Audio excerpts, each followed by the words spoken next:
Welcome to the podcast, Amazing Tales from Off and On Connecticut's Beaten Path, and I'm your host, Mike Allen. We have 14 active lighthouses along the Connecticut coastline. Now, unless you're a sea captain, you probably just find them a little bit cute and maybe romantic, but if you're on the water at night, those lighthouses can mean the difference between life and death. Our guest to talk about them today is Elizabeth Wood, Executive Director of the Stonington Historical Society. The Society is responsible for the Stonington Lighthouse Museum, the oldest such museum for lighthouses in the country. Elizabeth will be along in just a moment to talk more about that.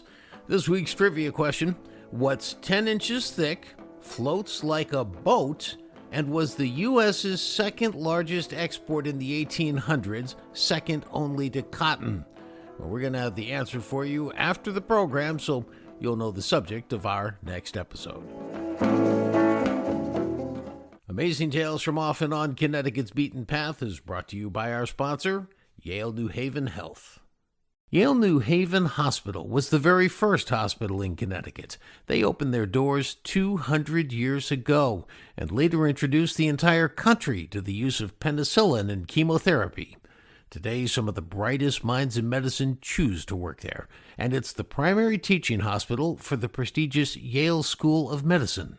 For more information, log on to ynhhs.org.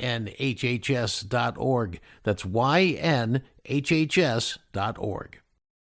Well, this episode, which revolves around one of my personally favorite topics, lighthouses, is going to feature a discussion with Elizabeth Wood.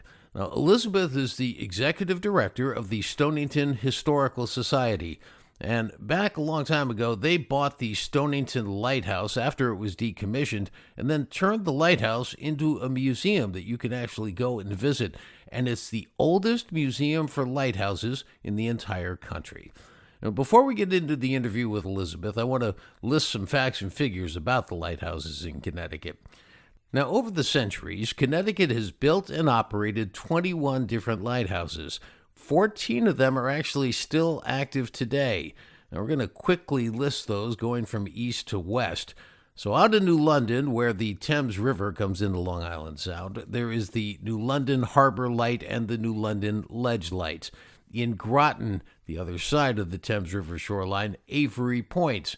In Old Saybrook, that's where the Connecticut River comes into the Sound, 2 lighthouses, Lind Point and Saybrook Breakwater. You actually walk out the breakwater to get to that lighthouse. In the New Haven area, 2 to talk about. One is the Faulkner Island Light in Guilford, which is pretty far off the coastline and on a very small island. And then there's the Southwest Ledge Light, that's in New Haven. The other 7 are in the western portion of the state, 2 of them in Bridgeport. Stratford Shoal Light, that's technically in Long Island Sound outside Bridgeport, and then the Tongue Point Light in Bridgeport. Stratford's got one where the Housatonic River comes into the Sound. It's the Stratford Point Light. Fairfield has Penfield Reef Light, and we're going to come back to that one in a second. 2 in Norwalk, Green's Ledge and Peck's Ledge, and finally 1 in Stamford, the Stamford Harbor Ledge. Now, each of those lighthouses has what's known in the nautical world as its character. That means that the light flashes on the top of the lighthouse in a certain rhythm. In this way, the sea captains know just which lighthouse they're looking at. Well, all lighthouses, not just the ones in Connecticut, but all nationwide, are automated, meaning no more of those lighthouse keepers of yesteryear manning the light and keeping it going. There is one notable exception. In 1989, Boston passed a law that the Boston Light in Boston Harbor, which was the first one in this country, is required to have a lighthouse keeper to keep that tradition going. Now, most of the Connecticut lighthouses are on land, on the shore, but there are some that are actually built on rock formations out in Long Island Sound. If you've ever taken the ferry boat from New London to Block Island, you've passed the New London Ledge Lighthouse. You also went by the Latimer Reef Lighthouse, but that's technically in New York State. Now, another one of those lighthouses in the water is Penfield Reef in Fairfield. I said we'd get back to this one. It's been the object of ghost stories for a very long time, and it follows the untimely death of one of their lighthouse keepers whose boat capsized while the guy was trying to return to shore. and it is said that Frederick Jordan has come back to visit from time to time, and subsequent lighthouse keepers claim that they have seen his ghost. Well, we have an additional 5 lighthouses in Connecticut that are no longer active, and 2 that are in kind of a special category. They have a light on, but they're not formally used anymore for navigation. And those 2 are one in Greenwich, the Great Captain Island Light, and the other one in Bridgeport, right at the very tip of Seaside Park in Bridgeport, the Black Rock Harbor Light on Fairweather Island. Well, today, though, we're going to focus on one of those 5 inactive lighthouses, the one in Stonington, Connecticut. Now, you can't get any further east and still be in Connecticut, at least along Long Island Sound, than when you're in Stonington, because it borders Rhode Island. Now, Stonington was settled in the 1600s, but it didn't get around to building a lighthouse until the early 1800s, 1823 to be exact, and it was by then that shipping had started to come in, boat builders and people doing expeditions and that sort of thing, and it became really the crux of Stonington's economic system was shipping. Now, when they got around to building the lighthouse in 1823, it was right on the point, Stonington Point, if you happen to know it, a beautiful location. The problem was that within 10 years, water was already creeping up to the edge of it. Wind and rain during storms would come into it because it was apparently not built very well. The cement quality was pretty poor. Anyway, long story short, in 1840, they scrapped the idea of having the lighthouse there. They built it on higher ground just a little bit further north, and it's still there to this day, and you can go see it. It's gorgeous. So after about 50 years of service, though, the Stonington Lighthouse was officially decommissioned, and it was eventually then bought by the Stonington Historical Society. And that's where we say hello to their executive director, Elizabeth Wood.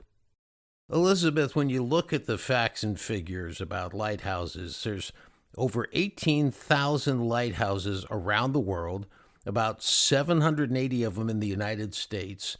I kept thinking, boy, Connecticut's got a lot because they've got 14 active. Actually, the state with the most lighthouses is Michigan, with 115, which is, when you stop and think about it, I guess it makes sense. But we've got our 14 in Connecticut, and you happen to be the executive director of the Historical Society with the lighthouse in Stonington that's the furthest east in Connecticut, which is pretty cool. First of all, tell me what it is like to just sort of walk in the building where the lighthouse is. What kind of feeling do you get when you walk in there? When you walk into Stonington's Lighthouse, you are immediately stepping back in time. You have these massive stone walls. You pass by the stone tower with the stone stairs.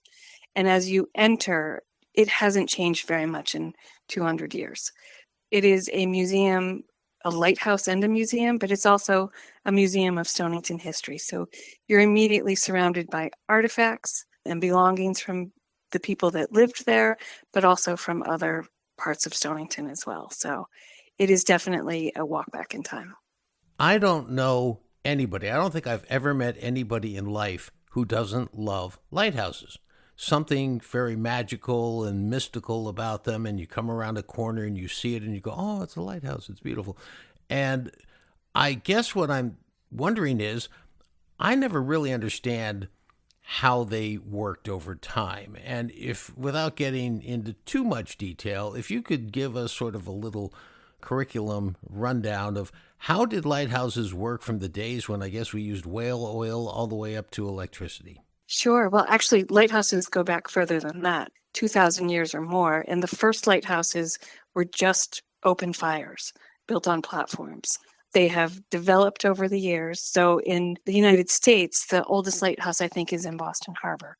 But they're towers, and they're usually 20, 30 feet or taller. And the light is kept burning at the top of that tower. So in the beginning, they used whale oil.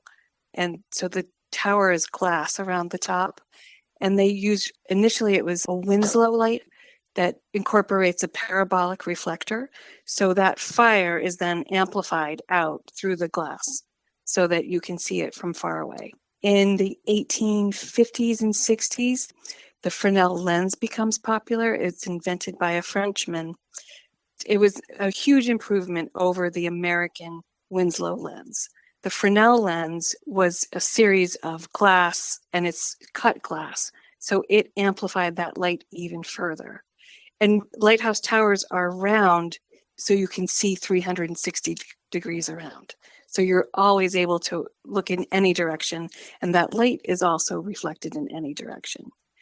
So mostly they are used for aids to navigation, but sometimes they're just to mark the entrance to a harbor as well. And Stonington's coastline, Long Island Sound, is especially treacherous.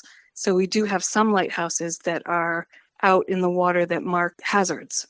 They're houses, really. How many lighthouse attendants did the Stonington Lighthouse have over the course of its life? We had a series of lighthouse keepers. Some of them were really interesting, like accomplished sailors and explorers. Others only stuck around for a year or so before they moved on to other ventures. I think there is a total of 8. A lighthouse keeper lived there year round. And a lighthouse keeper lived at the Stonington Lighthouse year round as well. Stonington's lighthouse incorporates living quarters as well as the tower. You didn't have to go outside to keep the light lit. You could just go upstairs. Now, that's something I want to get into, which was the life of a lighthouse keeper. And I think probably growing up, we've all heard a story or two about some hurricane coming and these poor people who had to get up there and make sure the light was still on and whatnot. Was it really that melodramatic? I mean, it sounds like it was. I think it definitely was. So the federal government took over lighthouses and employed lighthouse keepers around 1797 or so. They had a book of rules they had to follow. So they were responsible for keeping the light lit from the setting to the rising of the sun.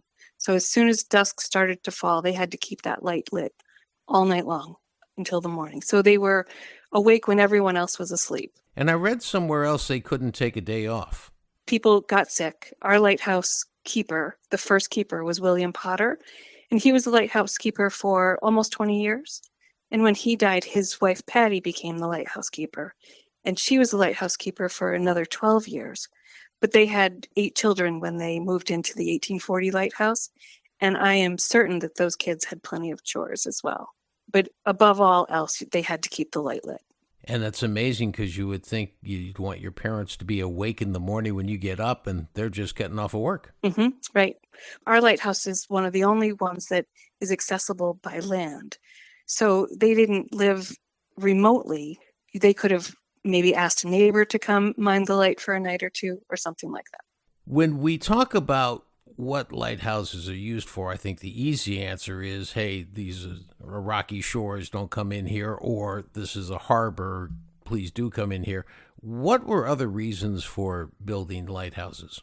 The United States government, when they took over the lighthouses as well as the lighthouse keepers corps, it was really to preserve their shipping interests. We fought wars over shipping interests, the Revolutionary War, as well as the War of 1812. So I think it was protecting traffic and business interests, as well as keeping people safe. Now, Stonington, as I understand it, can lay claim to having the oldest lighthouse museum in the country. Is that true? That is true. So the Stonington Historical Society purchased the lighthouse from the federal government in 1925.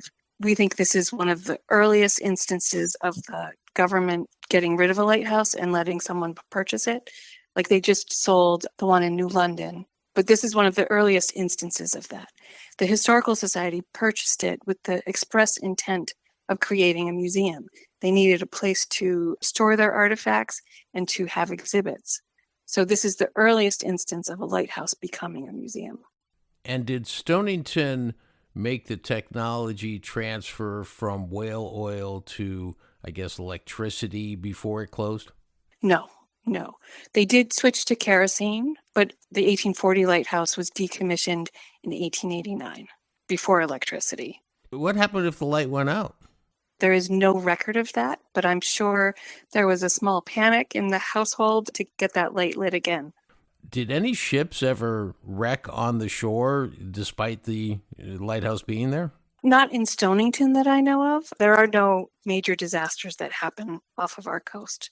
Watch Hill, Rhode Island does have a couple of disasters in the later 19th century and 20th century. Steamships would wreck, but that was not because of the lighthouse not being lit or anything like that. It was more because of the ocean and the waves and storms. It really is pretty treacherous in Stonington on the coastline there because of, that's, I guess, how Stonington gets its name. There's a lot of stones and rocks off the coast, number one. And number two, the part that I was not aware of until we started talking was just how developed Stonington's shipbuilding was and how active it was during the whaling era. Could you speak to that? Sure. Well, we know from historical records that as early as 1819 or so that we had 10 to 25 fishing vessels that were based in Stonington. We were a fishing community from the very beginning. But in the 1820s, we also had other shipping interests. There were boatyards and shipbuilding yards in Stonington Borough. And Stonington was home to a number of explorers who explored the world. There are the Fanning brothers, one of whom is credited with the discovery of the Fanning Islands and is also credited with the first to circumnavigate the globe, and that's in the 1820s. In the 1820s, Nathaniel Palmer left Stonington, having grown up in a shipyard where his father built ships, on an expedition to the South Seas, where he's credited with discovering Antarctica. So let's personalize this a little bit. What happens to Elizabeth Wood when she's out traveling along the coastline and sees a lighthouse somewhere else? Do you feel like you just got to pull over and take a look at it and maybe snap a picture or two? Definitely. I love lighthouses like everyone else loves lighthouses. And I think we romanticize the lives of lighthouse keepers and their families. Of course, I'm always looking to see how those lighthouses might be different than our lighthouse, imagining the people who lived and worked there. So they are a unique architectural facet of our society. So they definitely all have stories to tell. The last time I traveled in the Carolinas, we visited 3 or 4, and those lighthouses are 10 times higher than our lighthouse. They're really spectacular, but I still love our small lighthouse here in Stonington.